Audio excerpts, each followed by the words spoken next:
have my intro. It's the natural intro. Am I comfortable with it? No. I think I lost sleep last night. Just to be honest.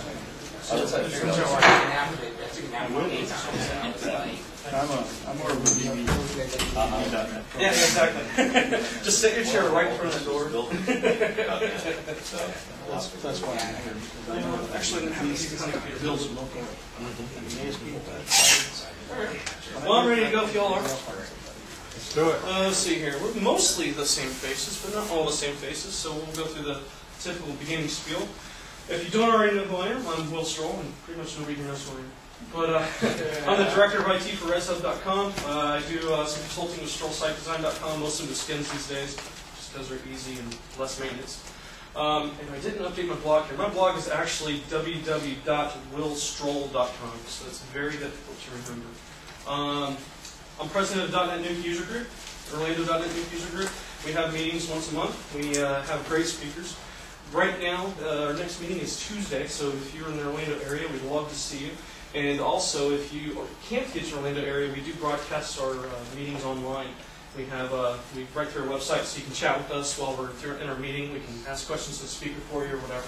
What time are the meetings then? I'm sorry? What time are the meetings then? They're 7 p.m. usually on a Tuesday, and these days it's going to be the first Tuesday of the month. Okay. And it's in the same building here? Oh no, it's in Orlando. Yeah. But we do have visitors that come, or regular members actually, that come from places like Punta Gorda, Vero Beach. So I mean that's not too far, right? Yeah, well, kind of. It's maybe 5 miles from downtown. It's closer to the airport than downtown, but it's right there. Yeah, it's very easy to get to. It's right near the 528. If you're familiar with that road. Right. I'm also a member of the DotNetNuke Media Module project team. Right now, the project's been stagnant for about 2 years, but we just reformed a team about 4 or 5 months ago. But we haven't really done anything yet, but we have a lot of good plans. But just to give you an insight to it, there's a lot of problems with the media module right now. And one of the things is, I was talking to somebody earlier, is that it's only safe with images still. Because if you load up like a Flash object or something like that, you're not able to manage any of the properties of the HTML that gets outputted using that module. And that's one of the things we hope to change with the provider model. So that way you just upload a provider model, which I think for all the common ones we're going to provide examples that you can automatically use. But that way you can change all that kind of stuff, and you can print pretty much anything in there. Silverlight, Flash, video, whatever. Okay. So that's a little sneak peek. Right? So I'm also got a .NETNuke channel on jumpstarttv.com. Just go to that site and look up .NETNuke. We have a lot of bite-sized videos for you to view. And also a freelance technical editor for Rocks. We got a book on .NETNuke. The next speaker is Stan Schultes. He's one of the co-authors for that. It comes out in February. It's Professional .NETNuke 5, so it's everything you want to know about .NETNuke 5. What? They're looking for seats. Oh, there's seats over here. You can come this way. There's seats over here. Thank you. Welcome. How do you say your name? Elias. Oh, what? Elias. Elias. Okay. Nice. I love names like that.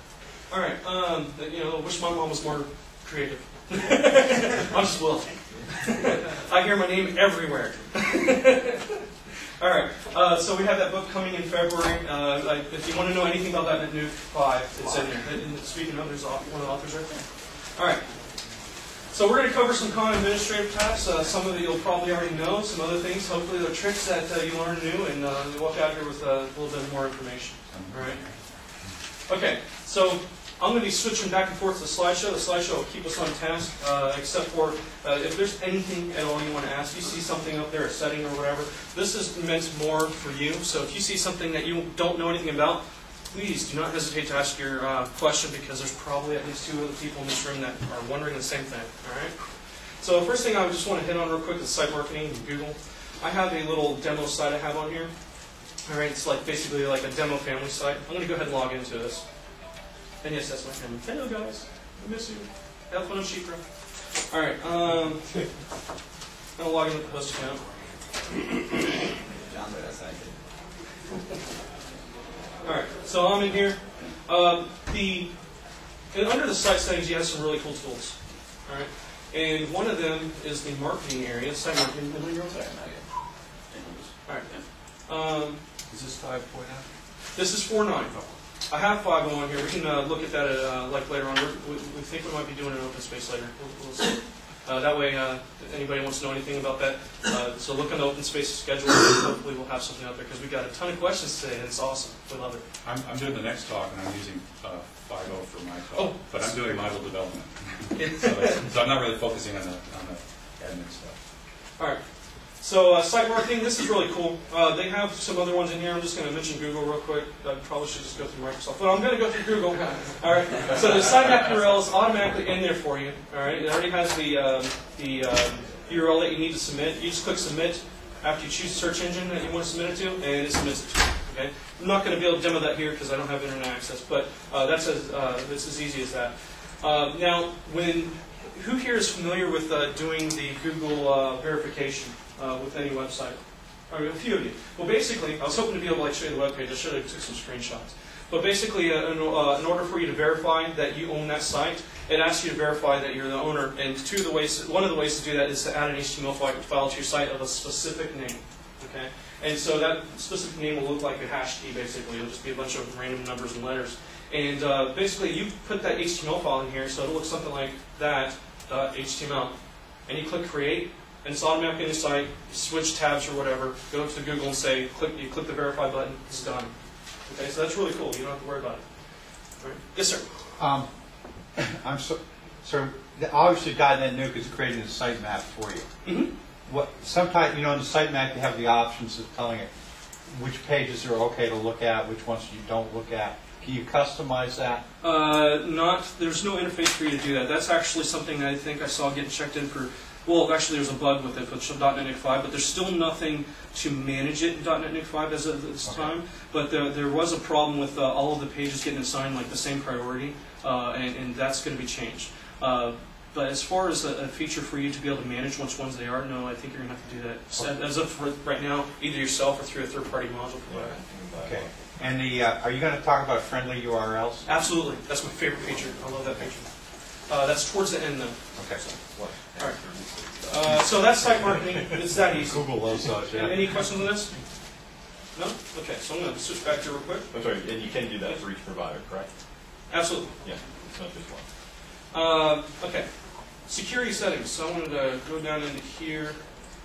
By default, when you first install a .NET Nuke website, we're still in site settings, by the way, in the admin menu. We go to site settings. It's right over here. All right. So I'm going to go to the advanced section and maximize that. So we got security settings right in this area right here. Okay. And as you can see, that's just user registration. That's how people get registered to your site. Right? By default, it's public. What does public mean? Well, that means somebody goes, they click the register link, they put their information, they click submit, they're automatically logged into your site. Did they put in a valid email address? No clue. All right. So typically, that's not the one you want. Oops, didn't mean to move the mouse. Typically, you want verified.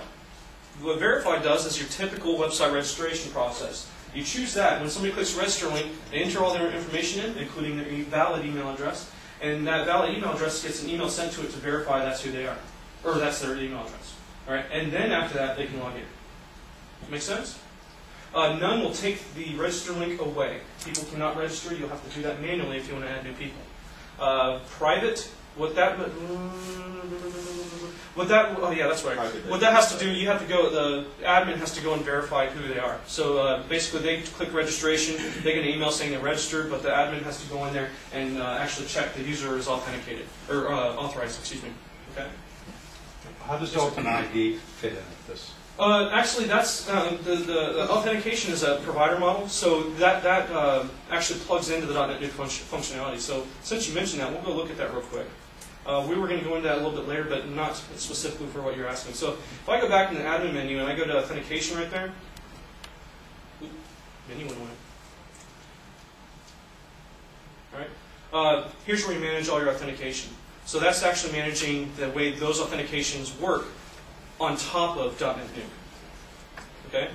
So that setting right there that you just saw it doesn't have any effect for how these are going to function other than taking that feature away or not. Completely. So you won't see login form, for instance. Does that make sense?